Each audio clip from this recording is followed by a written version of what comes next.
இன்றே சப்ஸ்கிரைப் செய்து உங்கள் ஃபேவரட் ஷோகளை காணுங்கள்.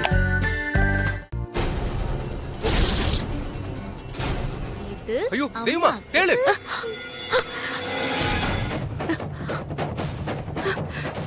ஏய் என்ன பண்ற? தேவசம் பண்ண போறேன். நான் தான் தேள் அடிக்க வந்தேன்ல, அதுக்குள்ள நீ எப்படி பண்ண? ஏய் நான் உன்கிட்ட தான் கேட்டுட்டு இருக்கேன். நீங்க வரதுக்குள்ள தேள் குழந்தையை கொட்டிருந்தா குழந்தையால வலி தாங்க முடியுமா? அதுக்காக வெறும் கையால நீ தேளை நசுக்கிருக்க. தேள் கொடுக்கு உன் கையில பட்டிருக்கும்ல, உனக்கு ஏதாவது ஆயிடுச்சுன்னா? உன் கையை காமி.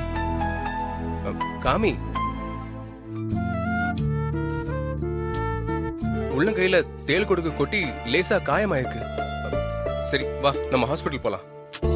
ஹாஸ்பிடல்லாம் வேணாம், சுண்ணாம்பு வச்சா சரியாயிடும். சரி இரு, நான் போய் சுண்ணாம்பு எடுத்துட்டு வரேன்.